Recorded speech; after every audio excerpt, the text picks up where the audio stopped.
Bueno, arratsalde on guztioi, buenas tardes a todos, eta ongi etorri Berdegoko 3. edizioko hitzaldi saio honetara, ongi etorri hitz berdea gunera. Arratsalde honetan, bueno, bi saio ezberdin egongo dira, baina lehengo saio honetan kutsaduren ondorioak izakiarengan izango da gaia, eta bi hizlari izango ditugu gurekin, Josema eta Alin, eta bueno, bakigu, sabemos que los efectos secundarios de la contaminación en el ser humano pues, son varios, son diversos por diferentes factores, y hoy sobre todo analizaremos dos. Uno es las consecuencias que tiene la refinería de la zona de Muskiz y Zabanto, y la otra con Alin será un poco más los efectos en general del cambio climático en la salud de los humanos. Entonces, bueno, empezamos con nuestro primer speaker.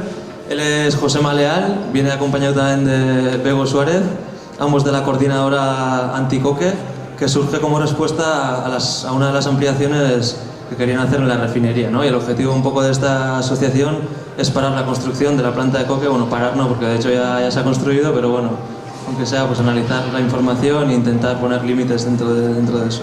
Y un poco, pues Josema nos contará ahora la experiencia que han tenido en cuanto a la contaminación ambiental que produce la refinería. Así que bueno, sin más, te cedo la palabra, Josema.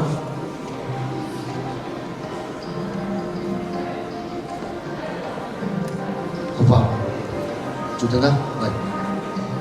Opa, arratsalde. Bueno, nosotros venimos de la zona minera, no sé si conocéis, parece que es la gran desconocida dentro de Vizcaya. Es la zona donde se empezó la extracción de hierro, donde la oligarquía hizo su agosto, donde nos han dejado un gran agujero debajo de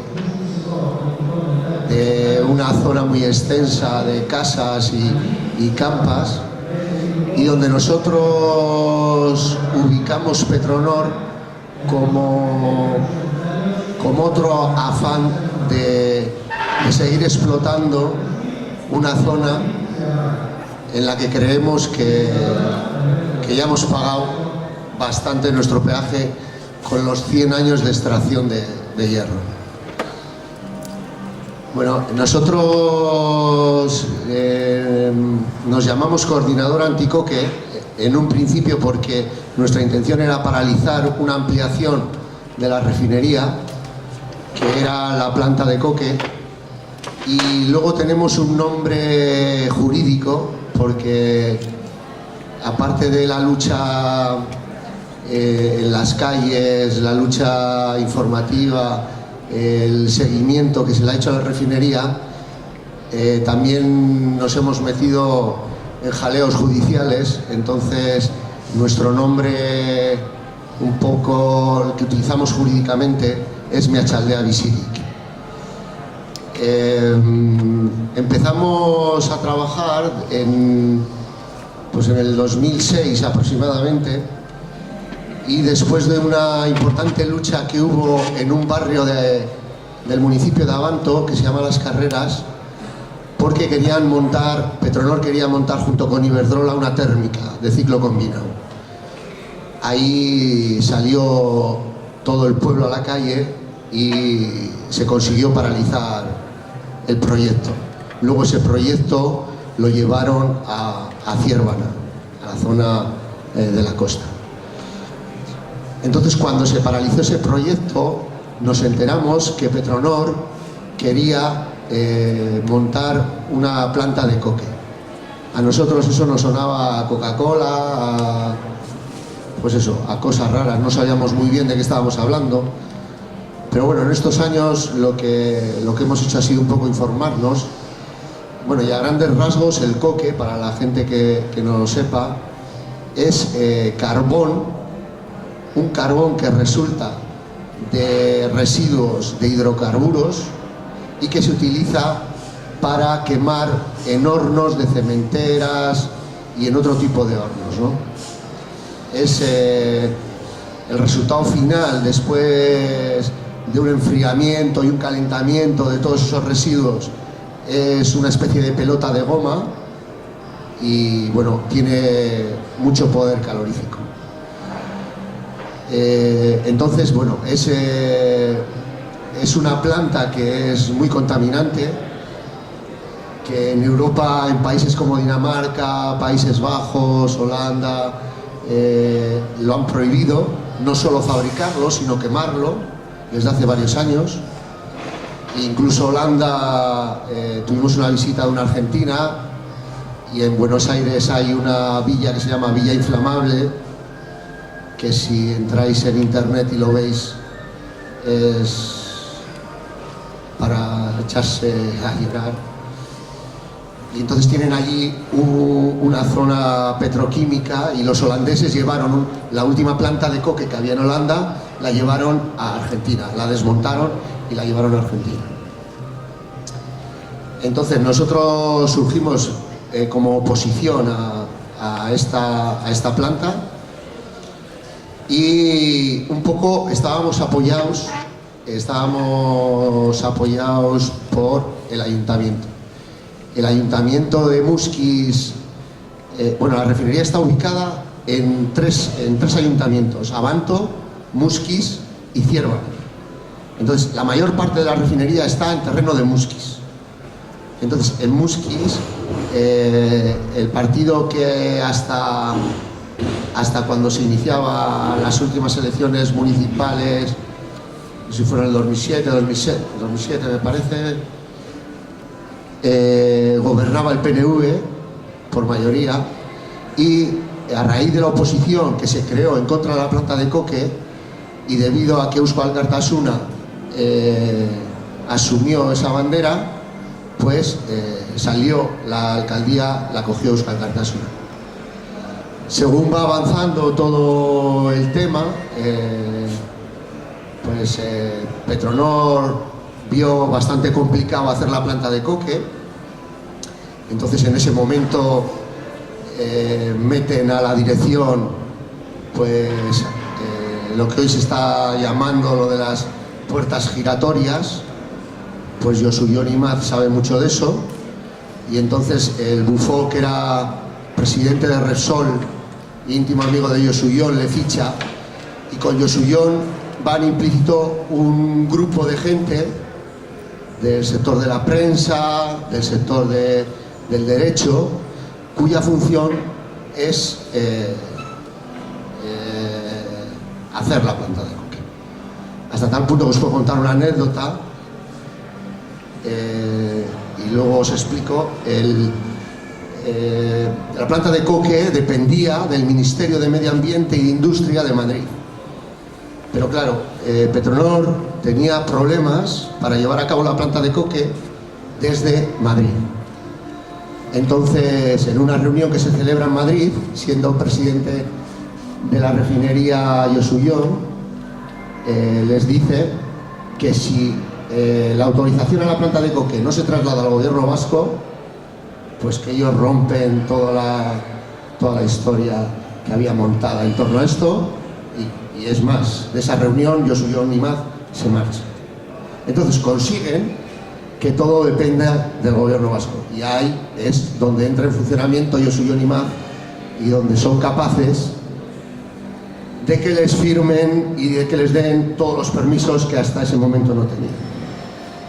En el ayuntamiento, por las presiones de la gente, son capaces de mantenerse ahí un poco firmes hasta el 2009, en el que Petronor les pincha un poco y no consiguen, pues eso, sacar pecho, y al final les conceden las licencias de la planta de coque.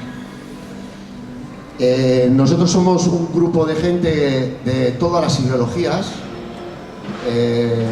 Empezó participando en la coordinadora esta gente del PNV, y luego al final se marchó porque parecía que nosotros, como no les ofrecíamos trabajo, pues parecía que no pintaban nada. Es más, lo dijeron ellos que en una reunión.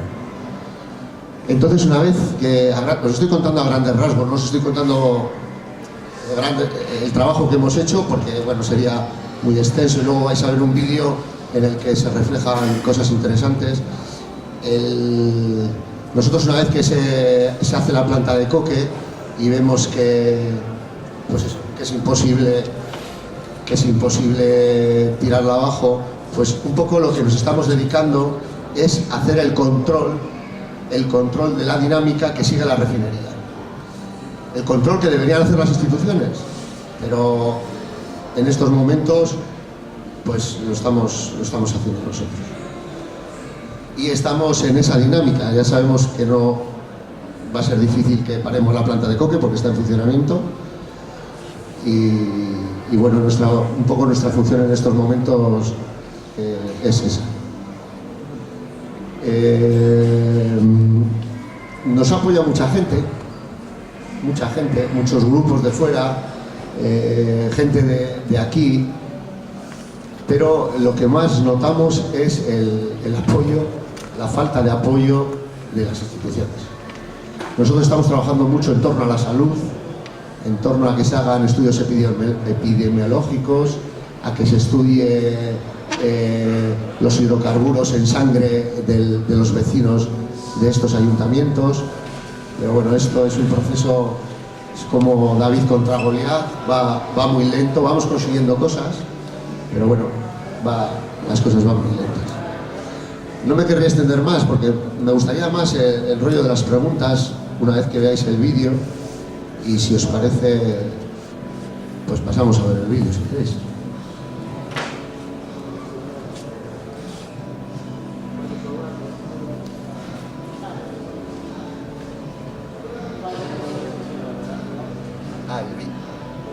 El vídeo son los 20 últimos minutos del programa, un programa que nos hizo Salvados, bueno, que hizo sobre el tema este. Entonces son los últimos 20 minutos. Va a hablar la abogada de la coordinadora y el exdirector de la Agencia Medioambiental Europea. Y bueno, luego tenemos aquí la película de Salvados, que si la queréis la podéis coger, que no tiene precio, o sea, que no vale dinero.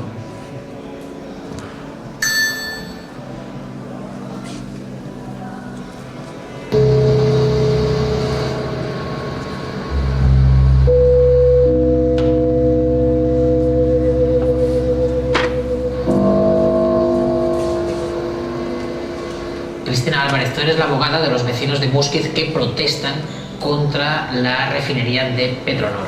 ¿Para ti qué es lo más grave que hace esa refinería? Contaminar la zona, privar a los vecinos de la salud y del derecho al medio ambiente que tienen, y lo peor, bueno, pues ha sido ampliar la refinería del 2008 con un horno de coque que es muy contaminante. ¿Horno de coque? Sí. ¿Qué es eso? Es una manera de utilizar el petróleo de mala calidad, que es el único que tienen ahora. El petróleo, como todos sabemos, está disminuyendo, lo que queda en el fondo de los pozos es un material que realmente es muy difícil refinar, y entonces procesan restos de petróleo y por lo tanto no pueden producir más que coque. ¿Y eso qué provoca en esta zona 700 toneladas anuales más de contaminantes peligrosos que lo que había antes del 2008. Polvo en suspensión, 700 toneladas. ¿Desde cuándo te haces cargo de la defensa de los vecinos de Muskiz? Bueno, yo empecé trabajando para el Ayuntamiento de Muskiz en el año 2008 como con concurso público para adjudicar la asistencia jurídica para enfrentarse a la ampliación de la refinería, que es este horno de coque. Era un momento que el Ayuntamiento quería luchar contra la empresa. Correcto, precisamente fue una de las razones de peso para que llegaran a la alcaldía. Lo gano y empiezo a trabajar para el Ayuntamiento. Al cabo de 9 meses decidió cambiar de criterio y me dejaron sola con mi trabajo. O sea, el alcalde cambió de opinión mientras estaba gobernando. Correcto. ¿De qué partido eras, alcalde? EA. Euskal Kartasuna. Sí. ¿Y por qué crees que cambió de opinión?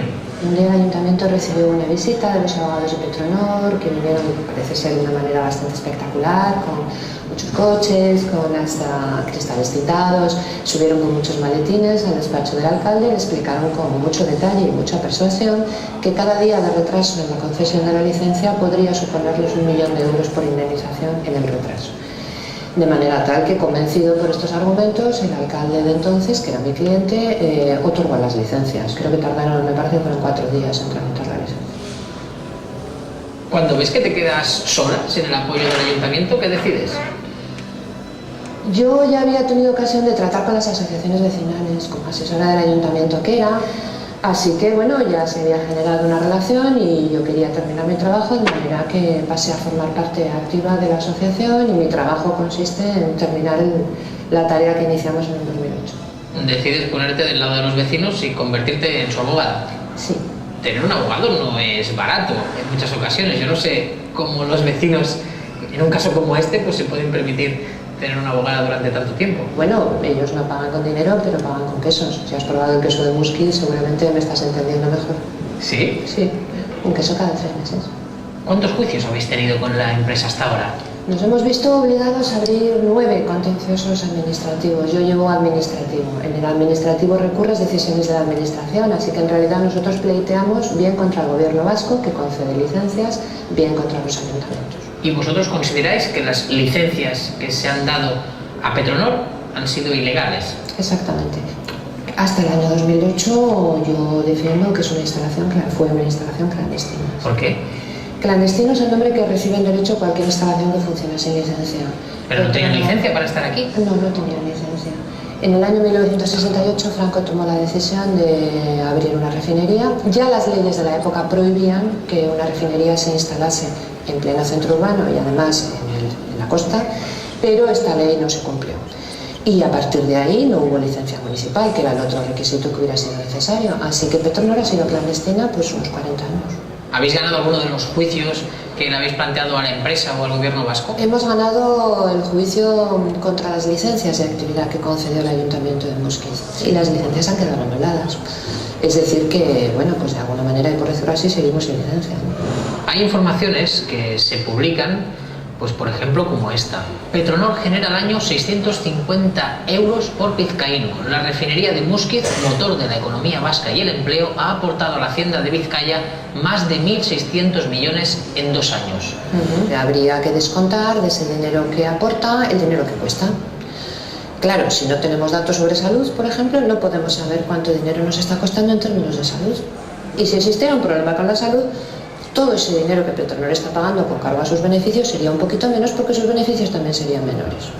Es muy difícil ganarle un juicio a una empresa como Petronor. La cantidad de abogados que se puede permitir una empresa como Petronor pues es mucho mayor que la que se puede permitir un grupo de vecinos. Desde luego, yo sé que el despacho que lleva Petronor ha dedicado a mucha gente, muchos esfuerzos y muchos años a trabajar en este tema, pero el medio ambiente es una especialidad relativamente joven y hay muy poca gente que trabaja en medio ambiente. Yo estoy muy tranquila con mis conocimientos, yo soy un especialista, llevo 30 años trabajando aquí, muchísimo más que lo que lleva mi abogado contrario, muchísimo. ¿Quién es tu abogado contrario? Pues Javier Balcha, que era el consejero de Interior del gobierno vasco durante un tiempo. De estas puertas giratorias mediante las cuales te encuentras con que el director de la refinería pues es una persona de la relevancia de la que ha sido y es Josu Yonimaz. O sea, el abogado que ahora defiende a Petronor había sido consejero de Interior del gobierno vasco. Así es. Y el presidente de Petronor había sido el presidente del PNV. Josu Yonimaz. Sí. O sea... Es que el País Vasco es muy pequeño, pero se encuentra en todo. Mucha facilidad. Actualmente en Musquit, ¿quién gobierna? En estos momentos hay un gobierno del PNV. ¿Cómo se está abordando este tema? Bueno, no se está abordando de ninguna manera. ¿No se está abordando? No se está abordando de ninguna manera. Digamos que permanece pues mudo y sordo, que hay mucha gente que simplemente no da la cara, no habla, no responde, nunca lo han hecho. ¿El ayuntamiento ha preferido estar de otro lado que no del lado de los vecinos? Creo que el ayuntamiento está básicamente de su propio lado. ¿De su propio lado? ¿Qué Sí, quiere decir? de su propio lado quiere decir del lado de Petronor, es decir, son parte de la misma cosa en estos momentos.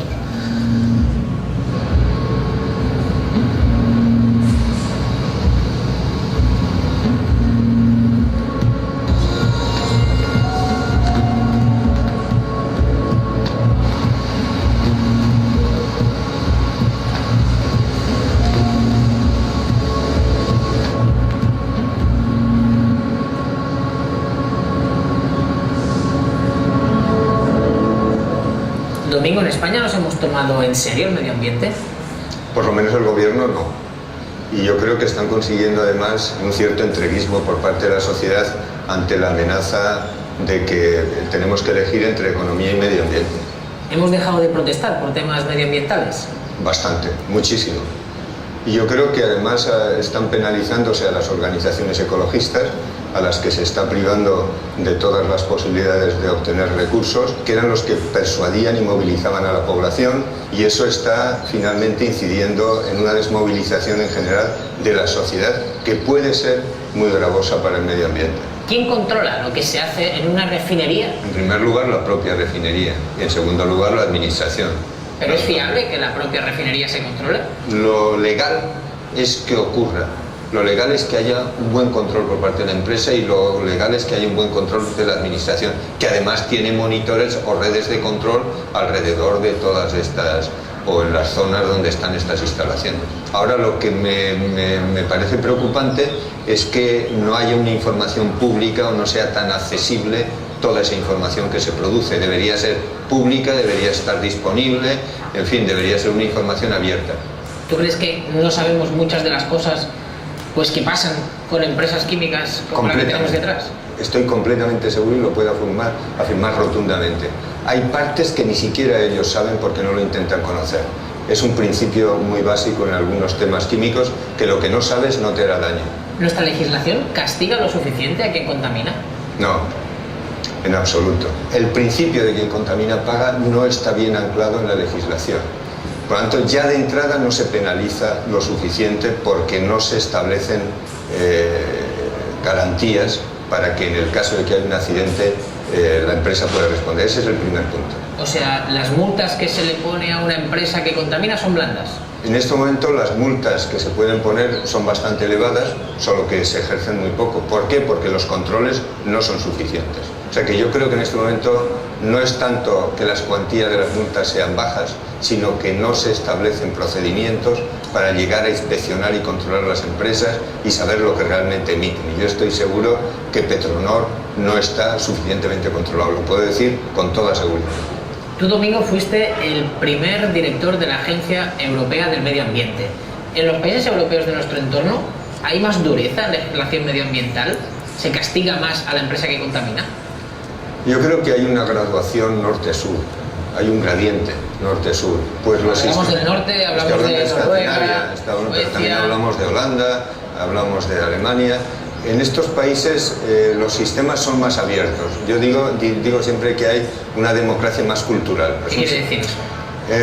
Yo lo ejemplarizo diciendo que cuando yo estaba en Copenhague iba a una reunión en la que había empresarios, administración, ecologistas, científicos. Yo me sentaba, empezaban a hablar y yo no sabía quién era el ecologista, quién era de la administración, porque todo el mundo más o menos vestido igual, todo el mundo hablaba lo mismo y tal. Cuando entro en España, yo sé, según entro y según se saludo, ya sé quién es ecologista, quién es de la industria, quién es de la administración, y cuando empiezan a hablar ya, nítidamente. Entonces, eso es un tema importante. Yo creo que en este país hemos dicho siempre, ya llegó la democracia. No, la democracia verdadera es la cultural, cuando hay un lenguaje común. Yo digo siempre que yo leo ahora, por ejemplo, la ley de reforma del sistema eléctrico en castellano y no la entiendo.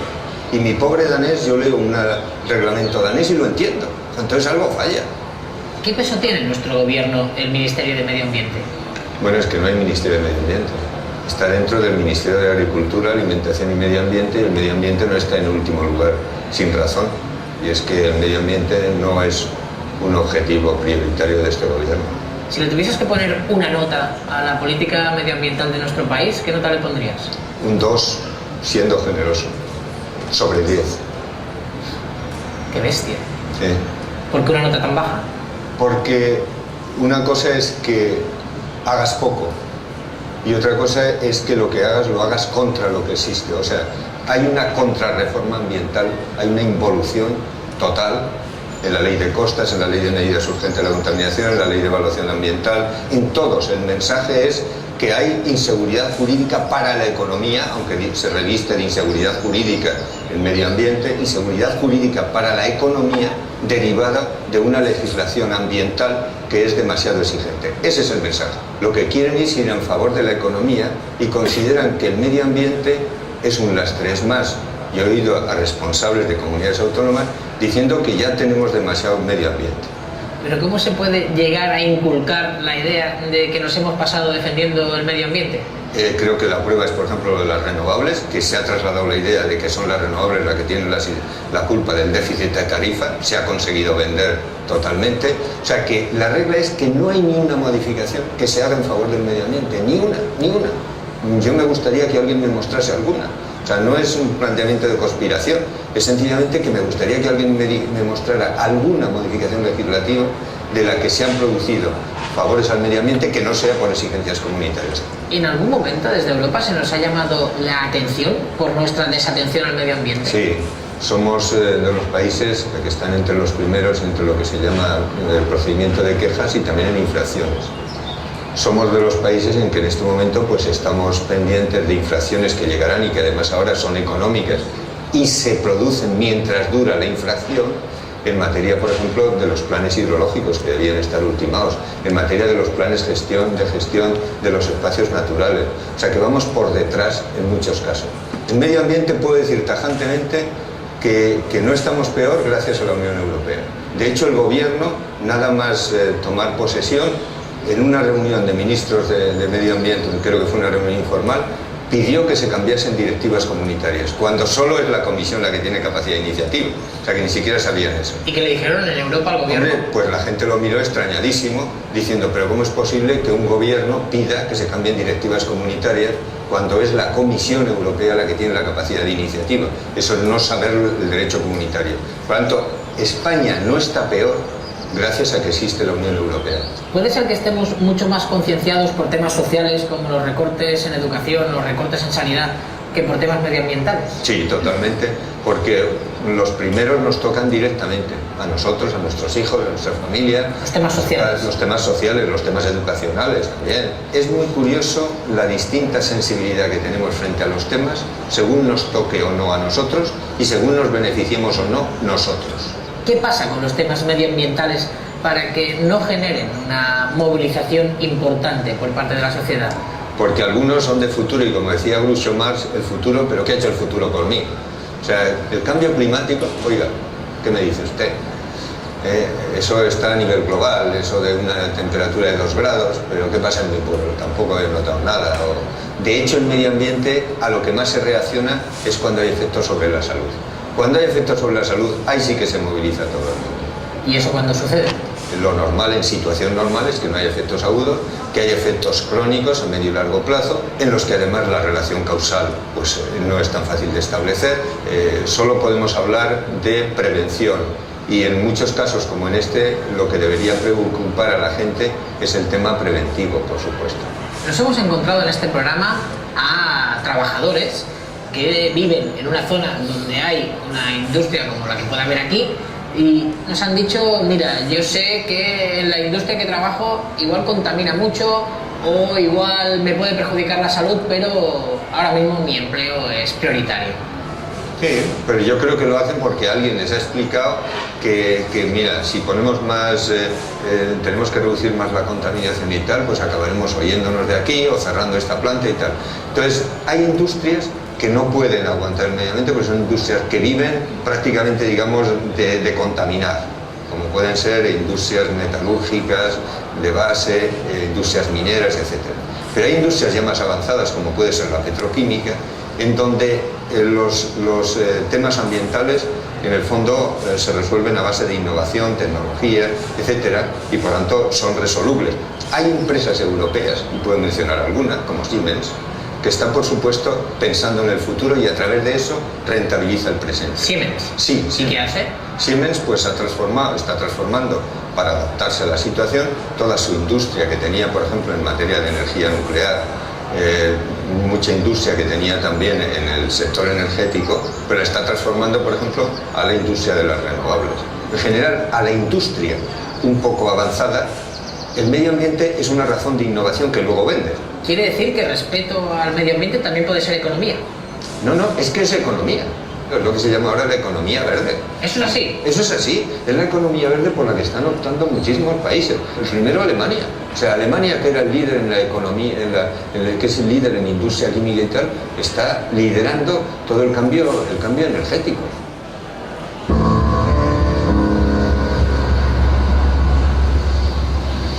Alemania, que era el líder en la economía, que es el líder en industria química y tal, está liderando todo el cambio energético, lo está liderando. Alemania está planteándose un futuro en el que la energía eléctrica sea en el año 2050 prácticamente de origen renovable. Un país que tiene tecnología nuclear y que tiene carbón.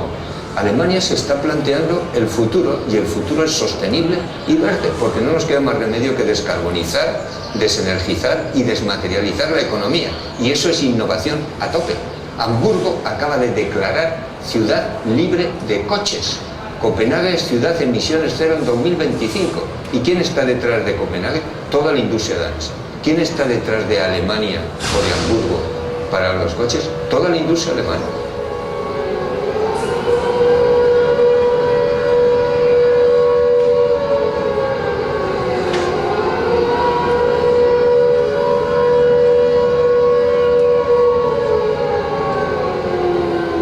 Al final no vamos a ir de aquí sin poder hablar con Petronor, que no han querido hablar con nosotros.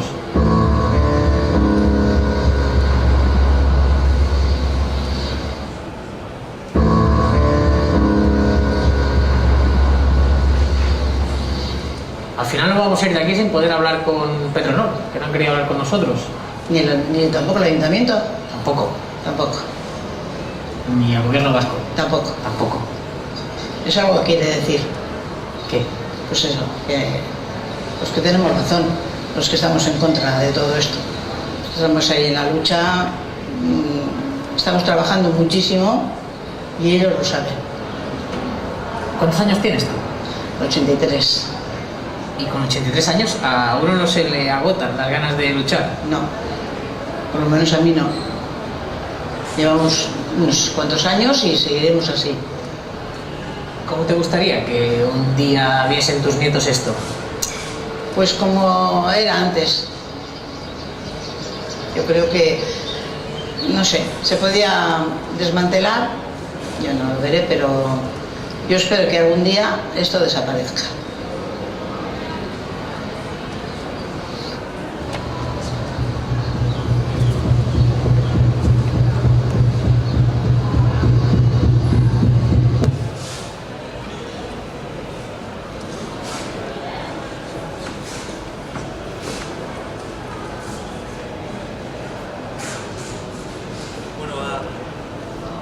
Bueno, eskerrik asko Josema, eta bidizue oso interesgarria. Luego, después de la intervención de Aline, podéis hacer cualquier pregunta, tanto a Josema como a Bego también, si quiere responder, sobre lo que ha comentado, sobre el vídeo, lo que queráis.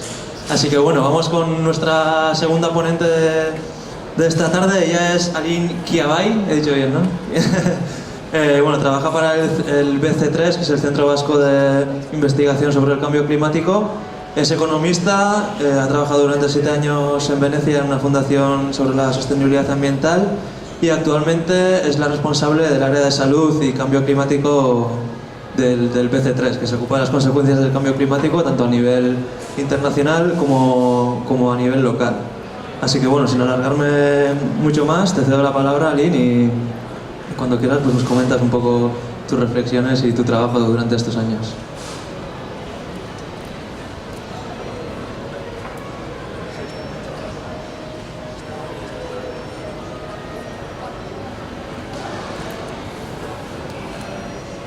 Pues sí.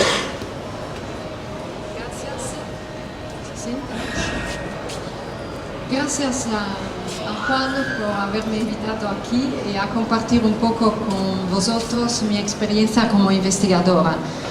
Normalmente yo hago más charlas en un ámbito científico, pero es muy interesante también estar también en la divulgación, Y pues nada, para contaros un poco nuestras experiencias y proyectos de investigaciones.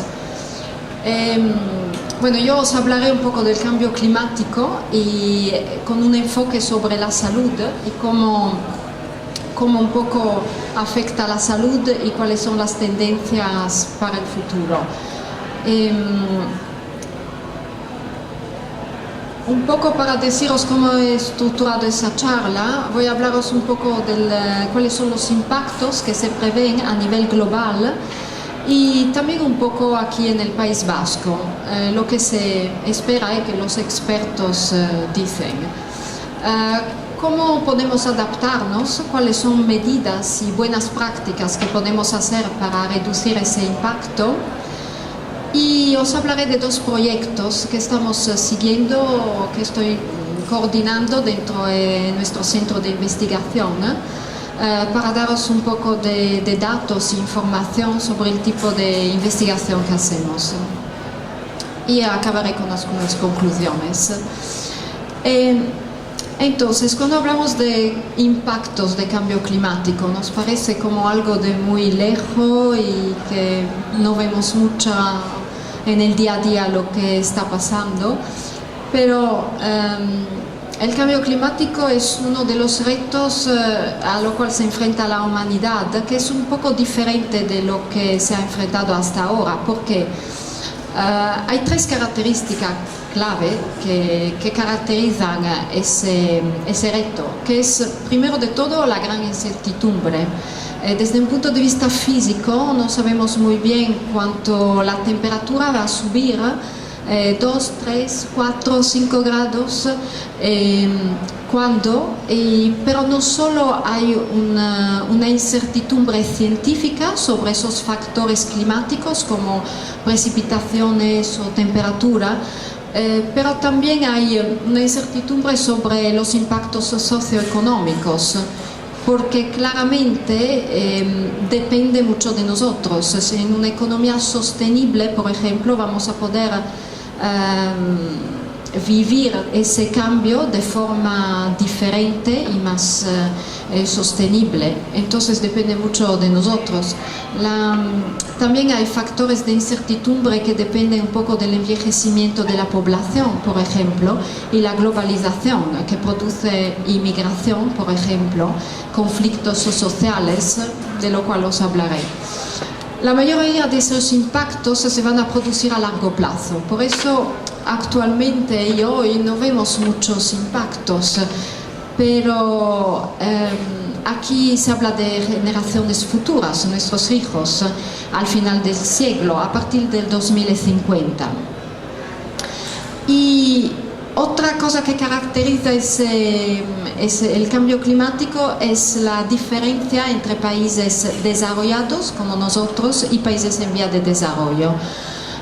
Porque en realidad somos nosotros que hemos emitido en la atmósfera los gases del efecto invernadero, hemos poluado la atmósfera, pero son los países en vía de desarrollo que están subiendo los impactos, que van a subir los impactos mayores. Un poco por el clima y un poco también porque son más vulnerables, tienen una menor capacidad adaptiva, tienen estructuras sociales, sanitarias que no son desarrolladas como aquí. Entonces, imaginaros una inundación, nosotros somos mucho más preparados para limitar el impacto que cuando ocurre en un país pobre.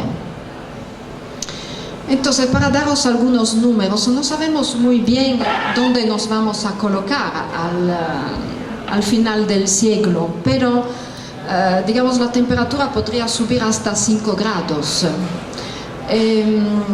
¿Qué pasa? Que los riesgos y las intensidades de los impactos va aumentando a medida que aumenta la temperatura. Por ejemplo, hay un problema sobre la agricultura y entonces la alimentación. Se prevé una disminución de cultivos, eso especialmente en los países en vía de desarrollo. Claramente, como veis, las flechas van de un color amarillo hasta el color más rojo, donde se prevé un riesgo y una intensidad del impacto mucho más mayor, hasta que llegamos a 4 o 5 grados de aumento de la temperatura.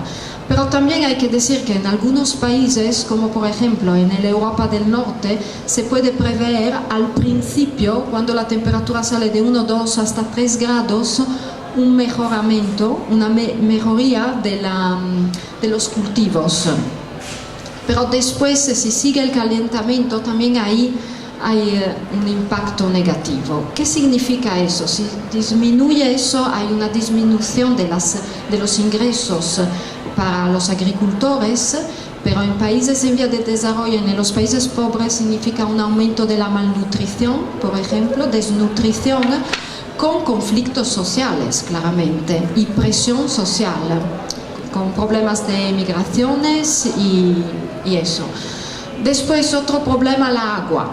Lo que se prevé es desaparición de glaciales pequeños de montaña, un problema sobre la disponibilidad de la agua, porque se va reduciendo mucho más sequías, periodos de sequía, sobre todo en el Mediterráneo, en la África, y en general un aumento del nivel del mar.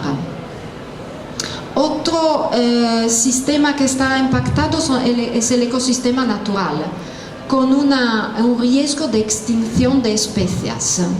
Y se prevé que puede reducirse entre 20 o 30% la diversidad biológica en términos de especies.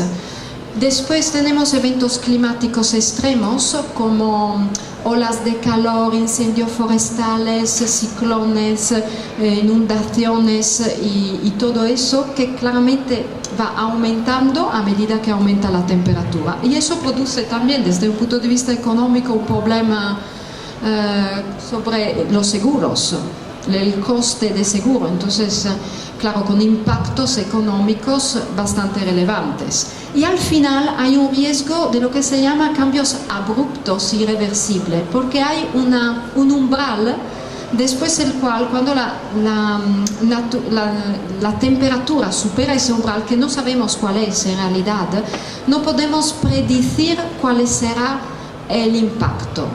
Hasta ahora os he hablado de algo que se conoce. Sabemos qué significa una inundación, sabemos qué significa una reducción de los cultivos agrícolas, sabemos que es un problema con la agua. Son cosas que sabemos, aunque pueden ser muy graves, pero también hay un feedback, el ecosistema, no sabemos cómo puede reaccionar después de una cierta subida de la temperatura, lo que significa que puede, por ejemplo, desaparecer completamente en el polo norte o el polo sur la calota, ¿cómo se llama?, ártica, del hielo, y cosas que no podemos saber lo que va a pasar. Estos son eventos que tienen una probabilidad mucho más baja, pero que si ocurren claramente es un desastre. Y hay un grupo intergubernamental sobre el cambio climático que ahora el último informe del 2014 prácticamente confirma lo que ya se había dicho en el 2007, que es muy probable que es la influencia humana que ha producido prácticamente ese calentamiento global y que entonces deberíamos intentar de hacer algo al respecto. Algunas cifras. Desde el 1950 hasta el 2009, como veis aquí, en todos los continentes hay un aumento exponencial cada 10 años de las inundaciones y se ve muy bien cómo han aumentado. Entonces, sin hacer proyecciones para futuro, que no se sabe, pero ya se ve lo que ha pasado en esos 50 años. Aquí son un poco de proyecciones, es la subida del nivel del mar. Hay algunos modelos que prevén al 2100, al final del siglo, un aumento del nivel del mar de 1 metro en general. Lo que significa que veis aquí todos los puntitos más rojos son las áreas que son más a riesgo de inundaciones, áreas urbanas en ciudades. Claramente se ve la parte de la Holanda, la parte baja de la Inglaterra, bueno, donde está Venecia también. Nosotros aquí en el País Vasco estamos un poco más tranquilos al respecto, pero...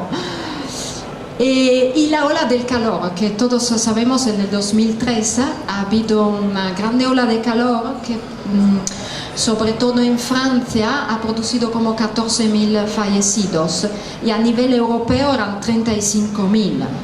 Claro que eso se produjo porque también no estábamos preparados. Cuando se ha producido esa ola de calor en verano, no había una preparación, no había medidas, no había información. Ahora se están siguiendo produciendo olas de calor, pero hay un plan de adaptación, hay unas medidas, la gente está informada. Entonces, por eso se puede un poco reducir ese impacto. Eso para diros cómo es importante también saber lo que se espera y adaptarnos con medidas y buenas prácticas. Algunos impactos sobre la salud. Hay impactos directos, por ejemplo, el estrés térmico. Si aumenta la temperatura, ya sabemos, en verano, cuando hay las olas de calor, hay un aumento de ingresos hospitalarios. ¿De qué? Para problemas respiratorios y cardiovasculares, y alergias, golpes de calor, y hay una mortalidad que aumenta. Claramente está en gente ya que está debilitada, en los mayores o que tienen problemas de movilidad. Pero eso hay estudios epidemiológicos que ya lo han establecido. Después, cuando hay una inundación, por ejemplo, un ciclón o cualquier evento extremo, hay muertos y heridos. Eso es un otro efecto directo. Pero al mismo tiempo, cuando hay una inundación, hay efectos indirectos, porque, por ejemplo, el agua se contamina. La depuración no puede hacerse en la misma. Y entonces hay un problema, sobre todo en los países que no tienen, de nuevo, una buena estructura para hacer frente a esto. Hay un problema de contaminación y entonces de enfermedades que son relacionadas a la agua. En los países en vía de desarrollo, de nuevo, será diarrea, tifo, cosas así, cólera. También salmonelosis, eso es un problema en nuestro país relacionado a la comida, porque si aumenta la temperatura tenemos que garantizar un transporte, por ejemplo, de la comida, todo tiene que ser como más controlado para ese problema. Y bueno, en los países pobres, desnutrición y malnutrición, que va a aumentar la presión social en esos países. En el País Vasco, ¿qué se espera? Hay un aumento de la temperatura. Aquí he dividido un poco el vertiente atlántico y la zona más al sur o mediana.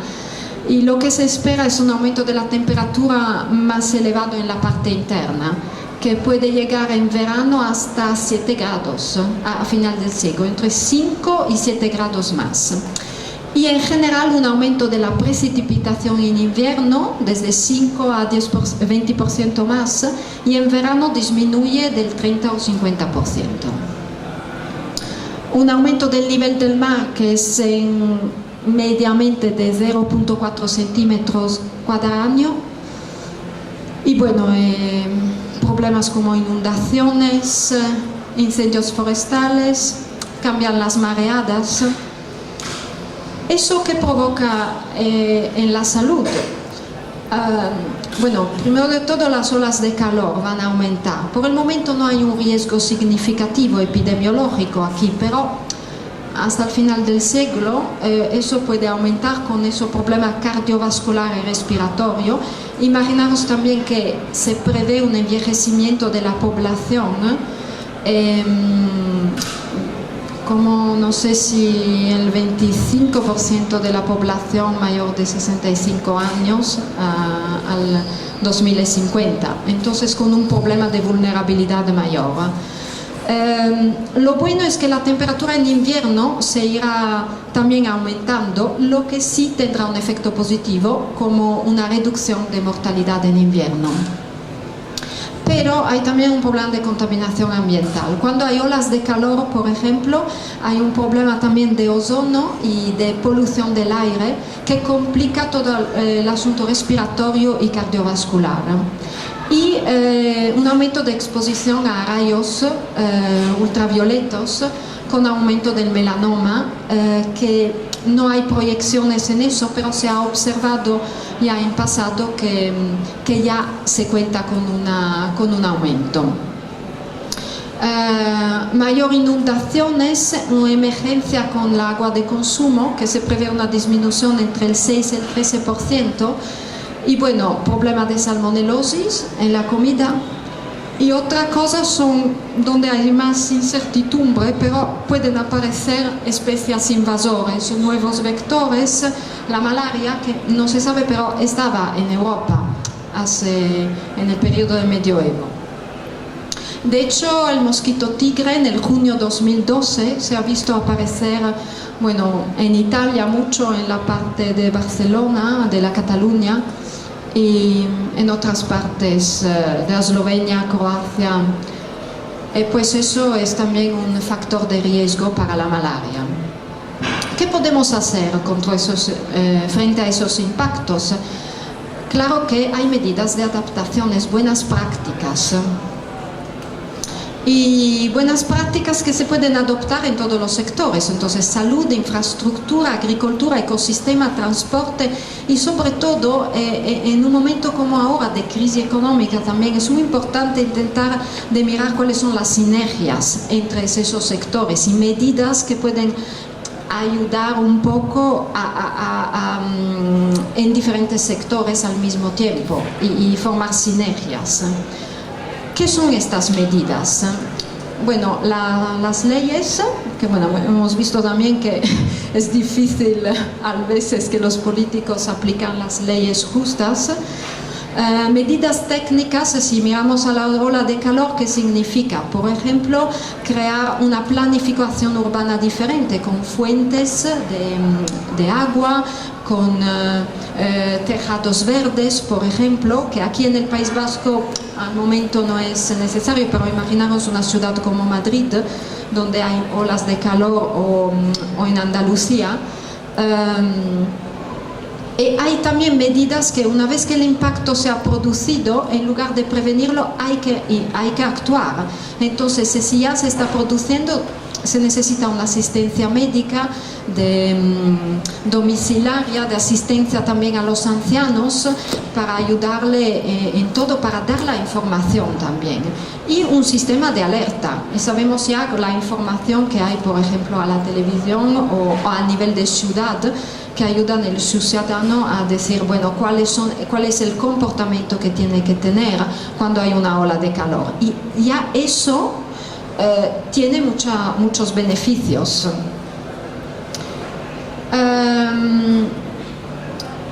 Os voy a hablar ahora de algunos proyectos que yo estoy siguiendo en el BC3. Y trabajamos muchos en proyectos europeos, porque la Comunidad Europea financia proyectos en ese sentido para juntar en un consorcio diferentes instituciones e ir estudiando cómo podemos adaptarnos al cambio climático. Y lo interesante en esos proyectos son sobre todo que ahora mismo lo que están poniendo mucho enfoque es de hablar con las instituciones, con los decisores, porque por supuesto han visto cómo es importante que los políticos se enteren de todo eso, y que necesitamos en absoluto la investigación no ir por una parte y los decisores de la otra parte. Tenemos que juntarnos lo más posible para intentar de construir algo. Ahora, no os puedo decir que son los primeros proyectos en ese sentido, pero es interesante porque podemos hablar con el ayuntamiento, podemos hablar con algunos decisores importantes y intentar que algunas medidas sean realmente eficazmente puestas en marcha. En ese proyecto, por ejemplo, hay 14 centros de investigaciones a nivel europeo y 21 casos de estudio de adaptación, en buenas prácticas que se pueden adoptar en toda Europa para hacer frente a ese problema. Y nosotros en concreto hemos trabajado en un caso de estudio a Madrid sobre olas de calor, ahí donde la sequía y el aumento de la temperatura va a ser un problema muy relevante en el futuro. Y hemos trabajado con el Instituto Carlos III de Madrid, con gente especializada en epidemiología y pues nada. Entonces, ¿qué hemos visto aquí? Que la cosa interesante es que aumentando en un estudio epidemiológico que se estudia aumentando la temperatura, cómo varía la mortalidad en la población. Entonces se ha visto que, si veis aquí al principio, cuando la temperatura es muy baja, ya que está aumentando esa temperatura, la mortalidad se reduce prácticamente. Pero hay un momento en el cual, cuando se llega a un cierto umbral y la temperatura sigue aumentando, la mortalidad empieza a aumentar. Y por Madrid, por ejemplo, se ha visto que ese umbral, después del cual la mortalidad empieza a aumentar, son 34 grados. Ahora, lo que es interesante es que ahora hay un sistema de alerta a Madrid. Significa, el sistema de alerta es la información que llega a la población y que pone en marcha toda una información divulgativa para que se tomen algunas medidas cuando hay una ola de calor. Y ahora era establecido a 36,5 grados. Con el Instituto Carlos III hemos podido ver que esa temperatura es 34 grados. Entonces hay que mejorar el sistema de alerta como está ahora, porque el sistema de alerta pueda funcionar ya a 34 grados. Si no, hay gente que prácticamente se muere, y solo para falta de una información y de una asistencia también. Y hemos hecho algunas proyecciones a futuro para ver lo que puede ocurrir en Madrid, por ejemplo. Como veis en ese gráfico, lo que pone es cómo van variando a futuro, hasta el final del siglo, el número de días, la frecuencia de olas de calor, el número de días en lo cual la temperatura es muy alta. Y vemos cómo hay un trend, un aumento en el tiempo, en ese escenario. Aquí abajo es otro escenario. Veis cómo las dos figuras, en eso el aumento es un poco menos pronunciado, si lo comparamos a ese otro, donde es un poco más elevado. ¿Y cuál es la diferencia de esos dos escenarios? Que el primero tiene en cuenta de la respuesta de la sociedad, de nuestras comunidades, de manera más sostenible. El segundo escenario, la temperatura irá aumentando más, entonces las olas de calor, si no hacemos nada y si hay un desarrollo económico que sigue lo que hay ahora, así como si la prioridad llega a ser el retorno económico, el desarrollo económico. Entonces es interesante cómo claramente las consecuencias van a ser diferentes, dependiendo de lo que hacemos. Y claramente si calculamos la mortalidad que está relacionada a cada escenario, también vemos cómo es mucho más elevada en el segundo caso de un desarrollo económico muy fuerte que no si tenemos en cuenta criterios de sostenibilidad. ¿Y qué puede pasar? Pero si tenemos en cuenta medidas de adaptación y no solo el sistema de alerta de lo cual os he hablado, pero también, por ejemplo, áreas verdes, tejados verdes, podemos incluso disminuir la mortalidad. En ese caso, veis que la curva es un poco descendente. Entonces significa que con el mismo impacto de aumento de la temperatura, podemos tener un efecto casi de disminución. También porque hay una climatización física, nos vamos acostumbrando. Entonces, teniendo en cuenta eso, teniendo en cuenta también medidas de adaptaciones, es interesante ver que podemos invertir la tendencia. Entonces es un mensaje también positivo, pero depende de nosotros. ¿Cuánto puede costar cambiar eso? Porque claro, significa medidas de adaptación, significa hacer algo. Y aquí os pongo algunos números, lo que quería... Ups.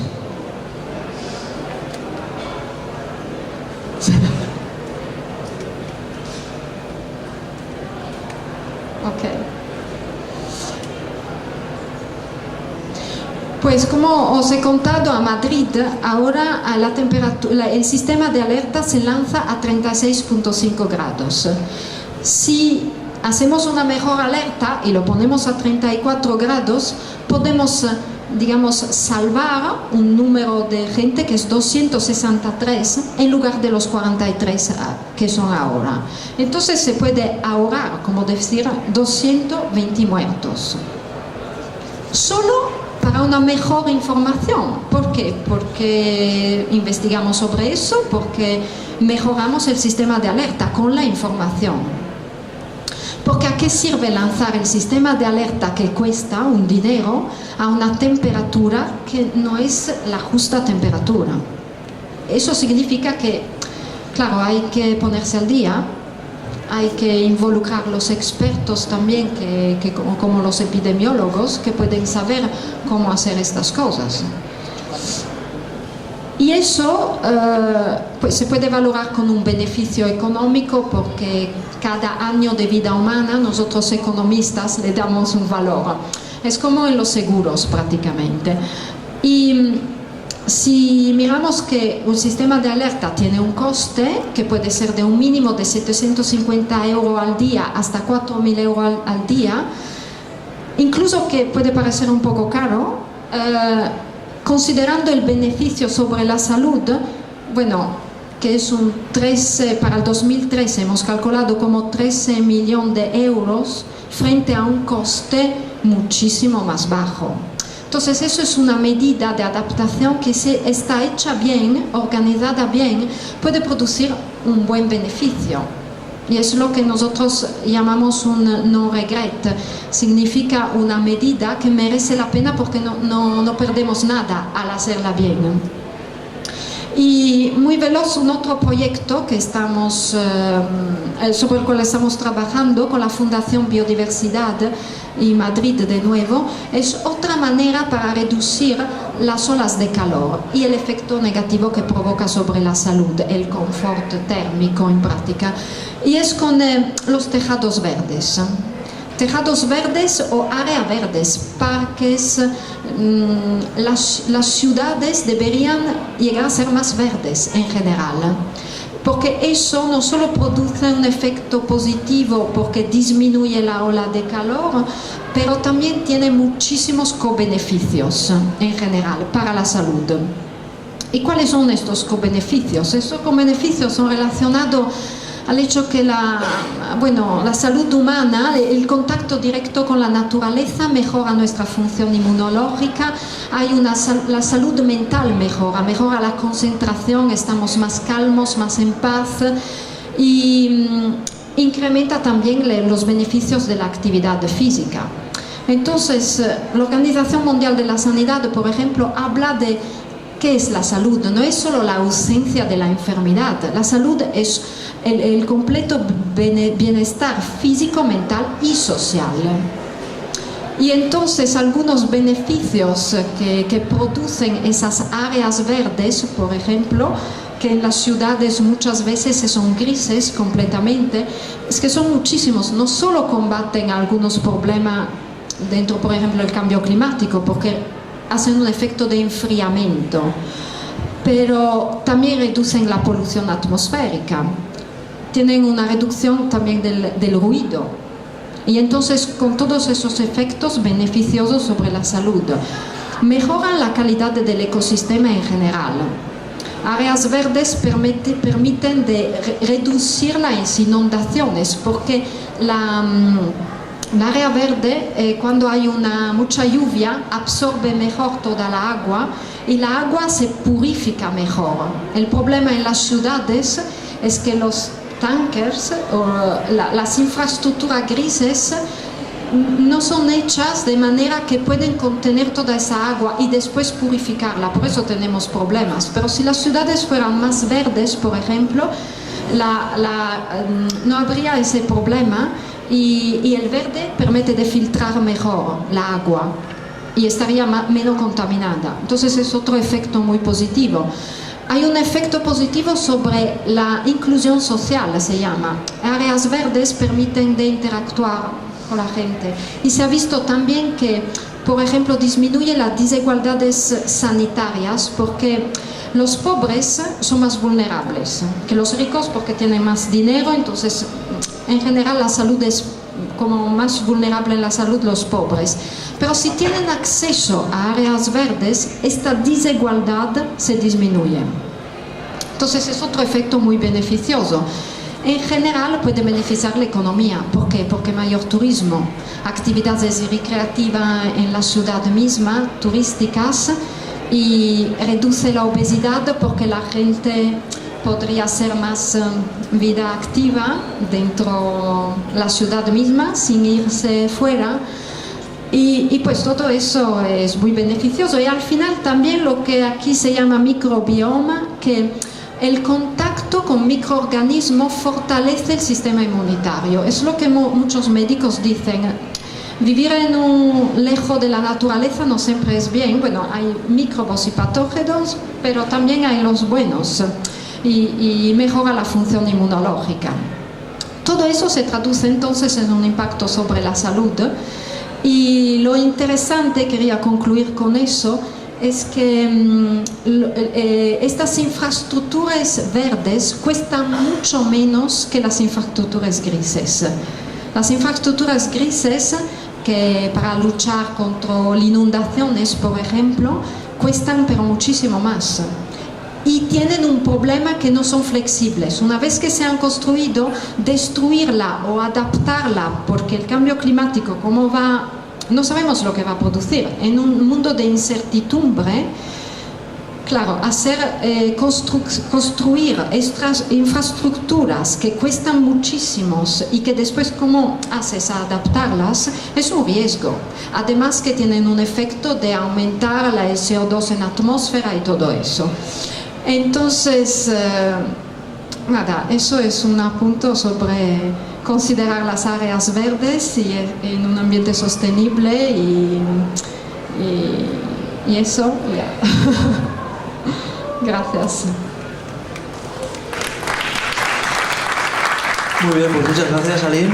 Y bueno, ahora Josema y, bueno, Bego, no sé si te animas a subir. Bueno, Josema y Aline estarán aquí y, bueno, cualquier duda, pregunta, edozein galdera ukitzemo zue, edozein zalantza indabien aurkezpenen arabera, jasozko bior barik hurbilduko naz, eta egingo galdera, eta bueno, zuen permisoakin lanzo yo la primera pregunta. No sé muy bien cuál elegir porque tengo unas cuantas, pero bueno. A ver, una así bastante... No es fácil de responder, pero bueno, he visto en el vídeo, por ejemplo, ha comentado Domingo Jiménez, ¿no?, que tenemos que elegir entre economía y medio ambiente / salud. Mi pregunta es, ¿tenemos que elegir entre economía y medio ambiente / salud? Bueno, nosotros siempre hemos planteado, nuestra lucha siempre hemos planteado en términos de salud. Entonces, podemos vivir con menos dinero, pero con poca salud no podemos vivir, mal vivimos. Entonces, nosotros el planteamiento que hacemos, un poco lo ha dicho Aline ahora al final, lo que dice la Organización Mundial de la Salud, ¿no?, que no solo es falta de salud no tener enfermedad, sino estar sometido a un estrés diario de ruido, dolor, de vertidos, de no sé, eso también es falta de salud. Entonces, bueno, desde nuestro punto de vista, más importante que la economía, pues es la salud. Sin salud difícilmente podemos vivir. No sé si quieres comentar algo. Yo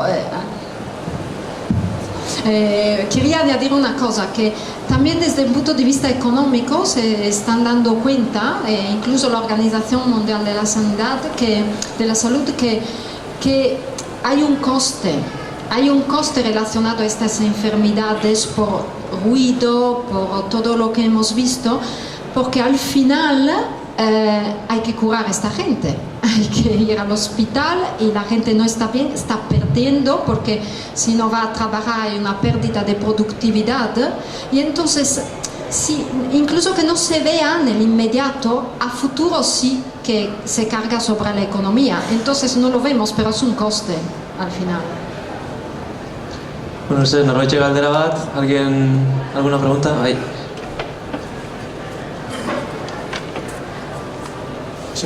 Sí, quería preguntarte, has mencionado unas mediciones de hidrocarburos en sangre en la población de Muskiz y alrededores. Quería preguntarte a ver si se han llevado a cabo, y si se han llevado a cabo, ¿Con quién lo habéis hecho? Sí, una de nuestras reivindicaciones es que se haga un estudio epidemiológico de cómo afecta la contaminación de Petronor en la salud de los vecinos. Eso nadie se está atreviendo.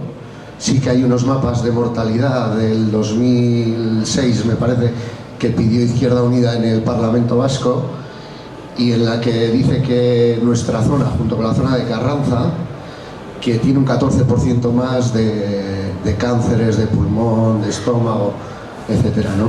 Entonces, las mediciones, el control a la salud de cómo afectan los hidrocarburos no lo están llevando. Sí que lo están haciendo con los trabajadores. Los trabajadores todos los años de Petronor están sometidos a unos análisis en sangre y en orina de los hidrocarburos. ¿No tenéis acceso a esa información? No. Bueno, legalmente no tenemos acceso a esa información. Es más, Petronor tendría que estar sometido a un control de las administraciones, de una serie de historias, pero no se da. O sea, cuando nosotros vamos a pedir información, pues no nos la dan. Galdera Bemat, ¿alguna pregunta más? Bueno, si no, ya sigo yo, que tengo unas preguntas. Bueno, os quería preguntar, es bastante genérico también la pregunta, pero bueno, ¿estamos a tiempo de prevenir esta catástrofe? No sé si os gusta llamarlo así, porque bueno, yo lo considero una catástrofe. ¿O solo nos queda ir adaptándonos? O sea, ¿solo nos queda ir tomando medidas para que no sea tan grande el efecto, o se puede evitar que esto pase? ¿Estamos a tiempo o no? Dicen que, bueno, evitar ahora ya es demasiado tarde para evitar completamente, porque ya hay bastante gases de efecto invernadero en la atmósfera para realmente pararlo. Lo que podemos hacer es que si todos los países se acordan, lo que es muy difícil para ir hasta el renovable y reducir la emisión de CO2 en la atmósfera, podemos limitar el incremento de la temperatura hasta esos 2-3 grados. Y ahí habrá efectos, porque lo habrá, pero es bajo control, vamos a decir, no ocurrirá algo de que no sabemos lo que ocurra. Significa entonces mitigar, sí, lo que hablamos de mitigación significa nueva fuente de energía para poder reducir este CO2 en la atmósfera, pero al mismo tiempo adaptarnos, que es un poco buenas prácticas, medidas de adaptación. Las dos cosas van juntas. Bueno, a mí lo de adaptarme, desde el punto de vista de una asociación un tanto reivindicativa, no somos un grupo ecologista como tal, surgimos por una historia para que no se aumentase, o sea, para que no se haría la planta de coque, pero bueno, conforme nos hemos metido en la información, pues ya hemos ido entrando en dinámica, ¿no? Entonces, yo desde mi punto de vista, lo de adaptarme me cuesta porque suena como a resignarse, ¿no? Entonces, sí creo, nosotros nos hemos ido dando cuenta que el movimiento ciudadano tiene más fuerza de la que realmente creemos. Ellos, a nosotros pensaban que en un año nos iban a noquear, ¿no? Entonces, hemos conseguido cosas que si la gente no nos movemos, que si no somos capaces de decirles sin miedo, que nos podemos equivocar, perfectamente, nos podemos equivocar como todo ser humano, pero a decirles lo que sentimos, lo que padecemos, lo que nos gustaría que fuese, pues entre los políticos y determinadas empresas, en este caso como Petronor, que son excesivamente agresivas, pues van a hacer lo que quieran. Entonces, pues sí que puede haber un punto de adaptación, sí que puede haber un punto, pero yo creo que hay necesidad de hacer valer un poco lo que los ciudadanos estamos sufriendo y lo que estamos padeciendo a nivel medioambiental o a cualquier nivel, en nuestro caso a nivel medioambiental. Eskerrik asko, una pregunta ahí. Hola, yo siento de sentir. Nosotros, si no crecemos todos los años, el paro aumenta, la economía se destruye y el capitalismo no funciona. Si tenemos que crecer todos los años un 3%, un 2%, quiere decir que cada vez nos hace falta más energía. Quiere decir que cada vez necesitamos más, generamos más gases. Quiere decir que el modo de vida va en contra de todo lo que estamos diciendo aquí. Entonces, mi conclusión o mi idea es que esto no tiene solución. No tiene. Yo lo veo así.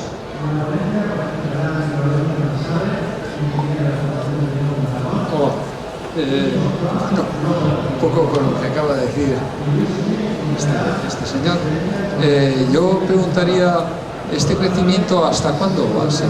Porque el límite de los recursos humanos, de la Tierra son limitados. No se puede estar creciendo in eterno. Pregunto. El límite es cuando se rompa. Hasta ahí va a llegar. Es mi punto de vista. No lo sé, no sé dónde está el límite, pero que no tiene solución. Podemos protestar a nivel social, pero al final todos queremos vivir mejor. Todos cambiamos más de ropa, de coche, de pelo, de casa, y todo eso es energía. Energía es la huella que deja cada persona, y la energía hoy en día quiere decir gases de efecto invernadero. ¿Eso es así? Sí, yo estoy de acuerdo. Este sistema no tiene solución, por eso tenemos que cambiar de sistema. Es que el tema está ahí. El tema es que el ser humano, para ser feliz, necesita más. Es que igual el planteamiento es otro. No, es que necesitamos ser educados de otra manera, probablemente. Probablemente igual la solución esté en la educación, en que probablemente no necesitemos cambiar de pelo ni tanta ropa todos los años. Probablemente la solución esté en las siguientes generaciones. Nosotros no tenemos solución, yo no tengo solución, sí, y tengo 22 años. ¿Cómo no? Estamos dentro de este sistema y es así, pero los siguientes que vengan, o sea, nosotros sí vemos un cambio, sí vemos las tendencias, sí vemos a dónde vamos a llegar. Tenemos los gráficos, lo estamos estudiando. Hace 20 años no había estos estudios, ahora sí los hay. Nosotros somos la primera generación que sí sabemos qué van a tener los siguientes. Entonces somos los únicos y somos los responsables de lo que vaya a ocurrir, de lo que vayan a tener que pensar las siguientes generaciones. Eso es lo que creo yo. Sí, yo lo que venía a decir es que yo creo que para ser feliz no hace falta crecer tanto, ni un 3%. Yo creo que ya se está hablando en la sociedad de decrecimiento, y es que es necesario. Es que yo nunca he tenido, sin entender de economía, igual Ali nos explica mejor, pero sin entender de economía, yo no he entendido por qué teníamos que crecer un 3% todos los años. ¿A dónde iba a llegar eso? Es que muchas cosas yo les veo que no tienen sentido, y más con lo que ha dicho, con lo que habéis comentado, ¿no? Que la Tierra tiene un límite. La Tierra tiene un límite, y el límite de la Tierra lo ponemos nosotros, nuestra acción individual. Eso también es importante, que nosotros, una vez que estamos convencidos de que tiene un límite, que la naturaleza tiene un límite, nos queda, aunque no podamos cambiar el sistema, nos queda cambiar nuestro entorno, nos queda cambiar nuestro círculo, nuestras actitudes, nuestra dinámica de comprar cada 3 meses ropa, de cambiar de coche cada 4 años, de utilizar métodos de conducción económica, de utilizar más el transporte público, la bici, no sé. Hay una serie de actitudes que a nivel personal podemos tomar que sí les podemos hacer cambiar. De hecho, por ejemplo, en el tema de las refinerías hay un caso que les está preocupando a Repsol y a todas las empresas petrolíferas, y es que con el tema de la crisis ha bajado el consumo. ¿Y qué es lo que pasa? Que de las 5 refinerías que existen en el Estado español, pues sobra una. Y eso es algo que se lo están planteando. Y entonces, ¿qué pasa? Que si tenemos 5 y desaparece una, ¿vamos a vivir peor? Pues no, hay que readecuar el consumo y tenemos que ser, no sé, tenemos que generar actitudes que pueden ser personales, colectivas, a nivel de pueblo, de comunidades, de regiones, de país, que a esto le tiene que dar un vuelco para cambiar pues esa agresión a la que estamos sometiendo a la tierra continuamente. Sí, estoy absolutamente de acuerdo contigo y lo que decías tú, y pues nada, que así no funciona, y que es que el sistema capitalista no funciona ahora. Es que es eso que hay que cambiar. ¿Cómo cambiar en qué? Nadie lo sabe. ¿Cómo vamos a hacer ese cambio? Para sobrevivir es que o hacemos eso, o si no, es que el ecosistema no va a poder seguir. Es que una especie es eliminada si es peligrosa para todo el ecosistema. Eso lo saben todos los ecologistas. Y quería añadir una cosa, pero por ejemplo hay cosas que se pueden hacer, claro. Por ejemplo, ¿por qué estamos en esa sociedad consumista? Como economistas sabemos que estamos aplicando un modelo, que es el modelo keynesiano, que es lo que funciona. ¿Por qué? Porque producimos más, produces más, consumes más que consumes, más empujas la producción. Eso es un modelo. Ese modelo funciona, por ejemplo, en los países en vía de desarrollo, porque hay mucho que hacer y hay mucho que construir. Funciona cuando todo está destruido. Después de la guerra ha funcionado ese modelo, porque teníamos que construir todo. Pero una vez que se llega a un estado de welfare, de bienestar, que eso puede ser estacionario. Y estará un poco el reto de la sociedad a encontrar la manera de llegar a esto. Pero una cosa que os puedo decir, por ejemplo, cosas que podemos hacer todos, o reflexionar por lo menos, sobre la alimentación. Por ejemplo, con la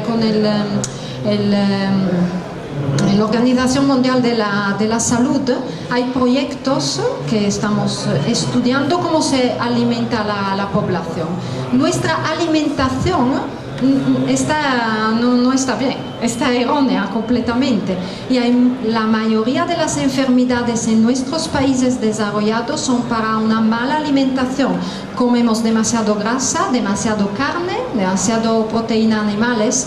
Pero ¿qué hace eso? No solo empeora nuestra salud, pero está produciendo gas del efecto invernadero. Es el sector que más produce, la agricultura.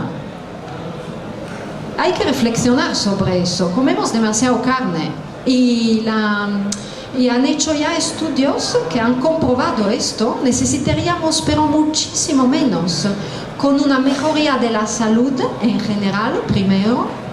Entonces eso cambia un poco el enfoque, pero nosotros como consumidores tenemos muchísimo poder para concienciarnos, empezar a pensar primero. Yo creo que primero está aquí. Y después saber, pero ese modelo consumista, ¿me viene bien o cómo me viene? Porque estamos todos súper estresados de una vida que está loca, porque queremos ganar más, trabajamos 8 horas o más al día, ¿para qué? Y al final no estamos bien, y estamos comiendo mal. Es que hay que pensar un poco a eso. Y hay organizaciones como eso, la OMS, que ya se están dando cuenta de eso. Y que está intentando cambiar los hábitos alimentarios. Pero ¿qué pasa? Que se están planteando cómo vamos a cambiar eso, porque es parte de la cultura de la gente. ¿Cómo vamos a cambiar que hay una arte culinaria también y todo eso?